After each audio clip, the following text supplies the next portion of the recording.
아침 묵상에 오신 여러분들을 환영하고 축복합니다. 또 하나님께서 우리에게 새로운 날을 허락하셨는데요. 새로운 날을 걸맞는 새로운 은혜로 오늘 하루 우리 인생을 채워줄 줄 믿습니다.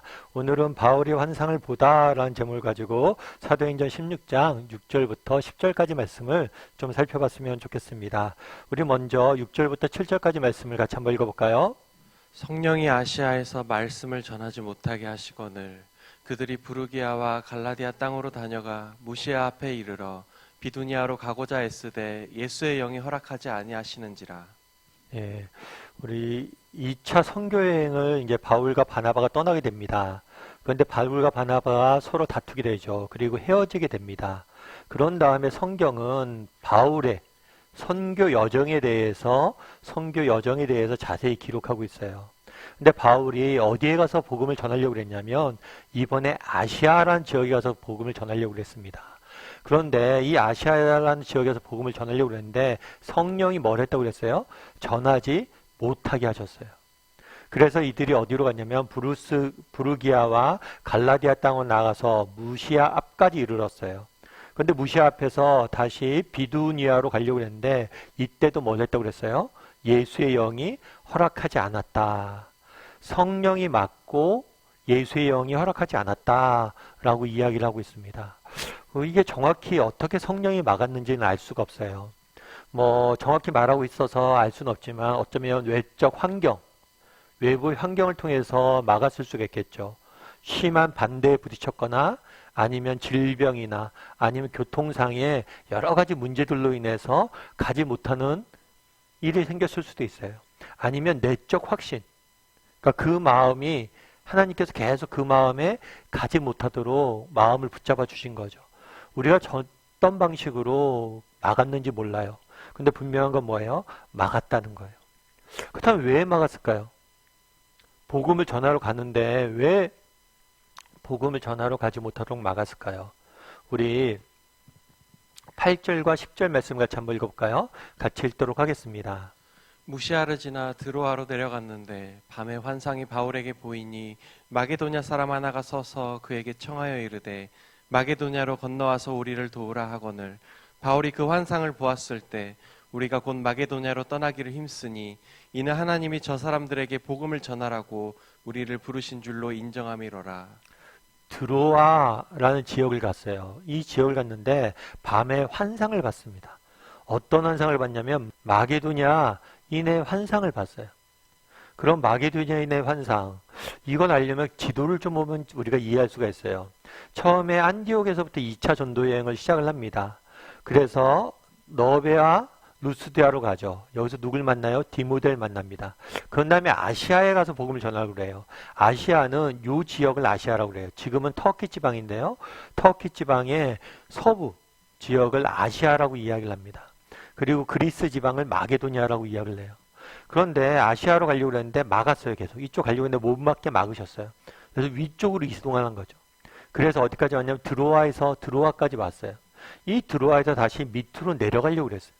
근데 하나님께서 이 드로아에서 뭘 보여준 거예요? 마게도냐인, 이 지중해 넘어 있는 이 마게도니아 땅에 있는 사람의 환상을 보여준 거예요.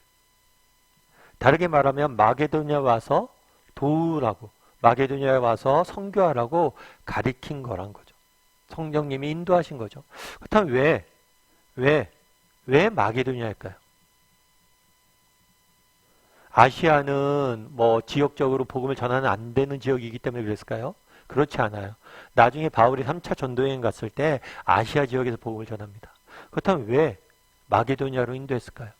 그 이유는 바울이 받은 소명 때문이에요. 바울은 우리가 알다시피 이방인의 사도로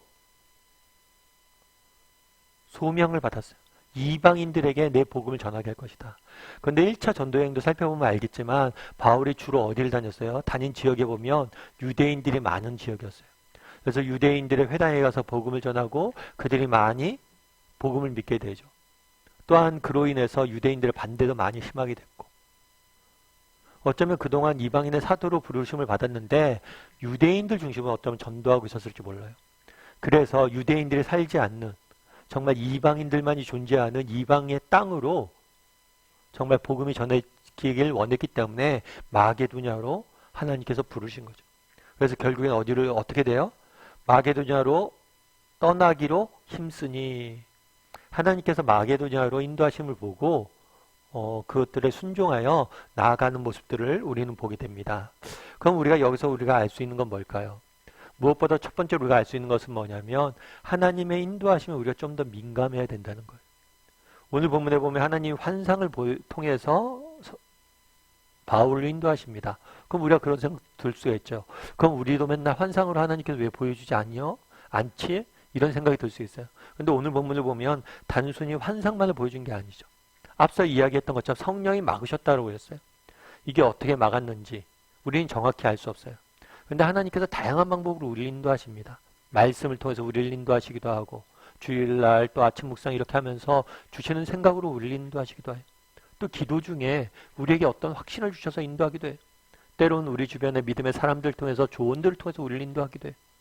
그리고 때로는 환경을 통해서 환경을 제어하심으로 우리를 인도하시기도 하는 것. 그래서 중요한 건 뭐냐면 하나님은 우리를 다양한 방식으로 지금도 인도하신다는 것. 중요한 건 뭐예요? 우리가 민감하다는 것. 바울은 그날에 굉장히 민감하게 반응을 합니다. 성령이 맡게 하시니까 가지 않고 성령이 환상을 보여주시니까 뭐예요? 쫓아가고. 우리도 민감해야 돼.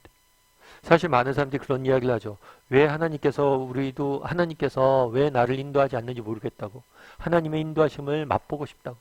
그런데 정말 하나님의 인도하심을 맛보는데 하나님은 끊임없이 우리에게 말씀하세요. 중요한 건 우리가 뭘 한 거예요? 민감하지 못하는 거. 그래서 정말 하나님의 음성을 들으려고 늘 정말 민감해야 되죠. 마치 그것은 주파수를 맞추는 것과 똑같아요. 여러분 우리 핸드폰을 쓰잖아요. 아무리 비싼 핸드폰, 좋은 핸드폰이 있으면 뭐합니까? 통신 불가 지역에 가면 어떻게 돼요? 와이파이가 없는 지역에 가면 어떻게 돼요? 그 핸드폰이 아무리 비싸져도 쓰지 못하는 거예요. 이 통신을 뭐예요? 끊임없이 뭐예요? 와이파이 있는데 맞춰야 돼. 그래서 아이들 그러죠. 뭐 아이패드나 이런 거 하면 놀러 가면 아빠 여기 와이파이 돼? 하고 와이파이 되는 지역을 찾아가죠. 마찬가지. 우리도 늘 와이파이가 되는 지역을 찾아가는 그런 열심처럼 하나님에게 초점을 맞추려고 그래요. 그래야지 하나님의 뜻을 우리가 분별할 수 있는 거예요. 그래서 그만큼 민감해야 된다는 거죠. 뿐만 아니라 뭘 해야 돼요? 순종할 수 있어야 돼요. 그날의 환상을 봤을 때 정말 바울은 어떻게 하다고 그랬어요? 자신의 원래 계획은 뭐예요? 아시아에 가는 거예요. 아시아에 가기 위해서 자기가 나름대로 계획도 세우고 그것들을 위해 준비도 하고 이것들을 위해서 여러 가지 노력도 했겠죠. 그리고 정말 그곳에 가고 싶은 마음이 컸을 거예요. 그런데 자기가 가졌던 계획들, 열정들, 열망들 그런 것들을 다 내려놓고 하나님 뜻에 순종하는 모습들을 보게 됩니다. 우리도 이럴 수 있어야 된다는 거예요. 리빙스턴이라는 분이 계세요. 이분은 아프리카 선교사님으로 아프리카 선교에 초석을 다한 선교의 처음 개척자로서 잘 알려지신 분이세요. 이분이 원래는 초등학교를 졸업한 다음에 집안이 굉장히 가난했어요. 그래서 초등학교부터 밖에 졸업을 못했어요. 그래서 초등학교 졸업한 다음에 방직 공장에서 14시간 이상씩 일하면서 돈을 벌 수밖에 없는 그런 불우한 형편에 자랐어요. 그러다가 이분이 책을 하나 읽습니다. 그건 무슨 책이었냐면 그라프에 중국 선교의 간절한 호소라는 책을 읽어요. 그래서 이 책에 감동을 받습니다. 그래서 자기가 중국 선교를 가길 원해요. 그래서 낮엔 일하고 밤엔 뭘 하냐면 학교를 다녀요. 밤에 학교를 의학과 신학을 공부합니다. 그래서 의사 선교사가 되어서 중국에 선교하길 꿈꿔요. 그렇게 열심히 준비해서 마침내 이제 선교를 가게 될 쯤이 됐어요. 그런데 안타깝게도 그 당시에 중국이 아편 전쟁이 일어나면서 중국 선교의 문이 완전히 닫혀버리게 됩니다. 들어갈 수가 없는 거예요. 얼마나 안타까웠겠어요. 정말 자기는 그렇게 힘든 형편에 어려운 상황에 공부해서 이제 겨우 비전을 세웠는데 막힌 거죠. 그래서 결국에 하나님께서 자신을 아프리카로 인도하신음을 느끼게 됐어요. 그래서 중국 대신에 아프리카로 가게 됩니다. 그런데 그 당시 아프리카는 거의 개발이 안 됐어요. 아프리카라는 땅이 있다는 것만 알았지 그 지역이 어떤 민족이 살고 있고 어떤 땅이 있고 그런 것들 전혀 알 수 없었어요. 그래서 리빙스턴이 간 거죠. 그래서 리빙스턴이 가서 복음을 전하는데 나중에 선교 본국에서 연락이 와요. 리빙스턴에게 우리가 리빙스턴에게 뭘 부탁했냐면 길을 만들어 놓으면 더 많은 선교사를 보낼 수 있으니까 길을 만들었으면 좋겠다. 그래서 리빙스턴 선교사가 뭐라고 얘기했냐면 이곳은 길이 있다고 올 사람들이 아니라 길이 없어도 올 사람들이 필요합니다. 그만큼 아무것도 준비 안 되고 정말 힘든 곳이었어. 그 당시. 지금도 그렇죠. 그런데 그렇게 선교를 해서 평생을 헌신하게 되죠.